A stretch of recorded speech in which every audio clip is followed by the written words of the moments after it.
ओम शांति। आज की शिक्षाप्रद कहानी का नाम है माता पिता के दुआओं के पात्र बने। बहुत समय पहले की बात है। एक छोटा सा परिवार था, माता पिता और एक बच्चा। बच्चे का नाम था शालिग्राम और पिता का नाम था शिवानंद। शालिग्राम के छोटेपन में ही उनके पिताजी उनसे अलग हो गए, वियोग हो गया, अर्थात उनकी मृत्यु हो गई।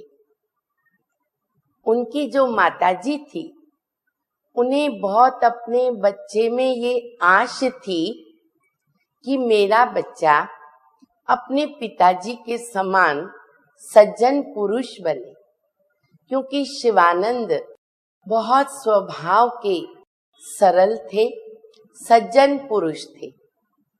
परंतु शालिग्राम अपना पूरा समय खेल कूद में बिताता था, ध्यान नहीं देता था। माँ उन्हें बहुत समझाती थी, फिर भी धीरे धीरे वो कुसंग की ओर बढ़ गया। रोज माँ उनको शिक्षा देती थी। वो देर से आता था, माँ उनकी प्रतीक्षा करती थी, इंतजार करती थी। आने के बाद उनको प्यार से भोजन खिलाती थी, समझाती थी। परंतु शालिग्राम के पास समझने के लिए ऐसी बुद्धि नहीं रही। वह अपनी माँ की बातें अपने दोस्तों को जाकर कह देता था। एक दिन उनके दोस्तों ने कहा कि तुम अपने माँ का काम तमाम कर दो और उसके लिए हम आपको साधन देते हैं, तो बात ही पूरी हो जाएगी। शालिग्राम को भी लगा कि ये बात ठीक है।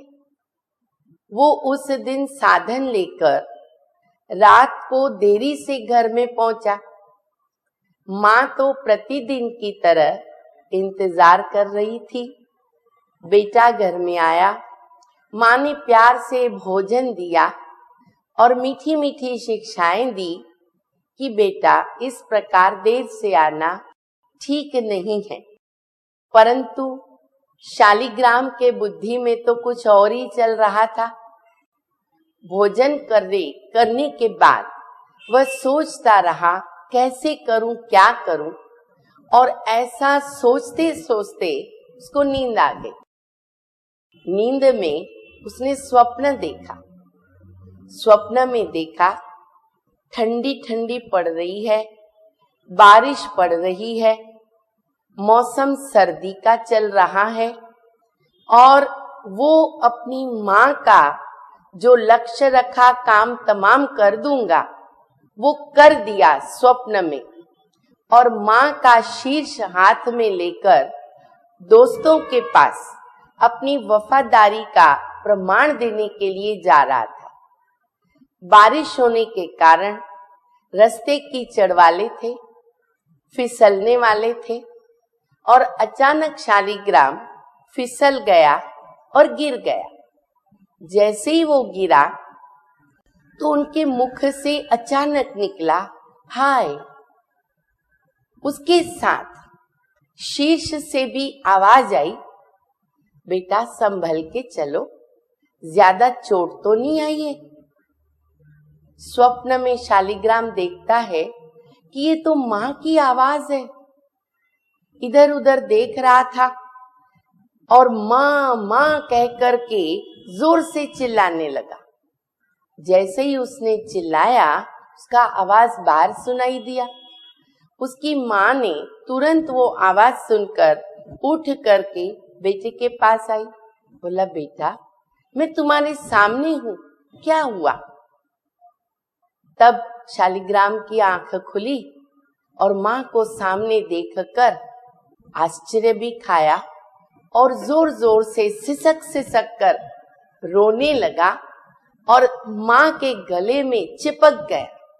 गले लगाकर माँ को बोला कि माँ मुझे माफ करो, मैं अभी तुम बताओ मैं तुझे क्या दूं। मेरे पास जो भी होगा वो मैं तुमको देना चाहूंगा, बोलो तुम आज्ञा करो। तो माँ ने कहा कि बेटा, अगर तुम मुझे कुछ देना चाहते हो तो तुम्हारी जो बुराइयां हैं ना, वो ही मुझे दान में दे दो। और शालिग्राम ने अपनी माँ को अपनी बुराइयां दान में दी और दृढ़ संकल्प किया कि अभी मैं एक अच्छा पुत्र बनूंगा और पिता के समान सज्जन पुरुष बनूंगा। कहानी से हमें ये सीख मिलती है कि परम पिता परमात्मा भगवान ने अपने स्थान के बाद अगर सम्मान के लिए एक पात्र रखे हैं तो वो है हमारे माता और पिता, जो अपने त्याग, तपस्या, सेवा के बलिदान से बच्चे को जन्म देते हैं, पालना करते हैं और उनके दिल से हमेशा, चाहे कैसा भी कपूत बच्चा हो, परंतु आशीर्वाद निकलती है, शुभ भावना निकलती है, अच्छा ही सोचते हैं। तो हमारा धर्म कर्म है हम माता पिता का सदैव सम्मान करें, उनकी आज्ञा का पालन करें, उन्हें कोई भी प्रकार का दुख हमारी तरफ से न मिले, हम उनकी आशीर्वाद लेते रहें। यही हमारे जीवन का लक्ष्य होना चाहिए, क्योंकि ये दुआएं हमें आगे बढ़ाती जाती है। ओम शांति।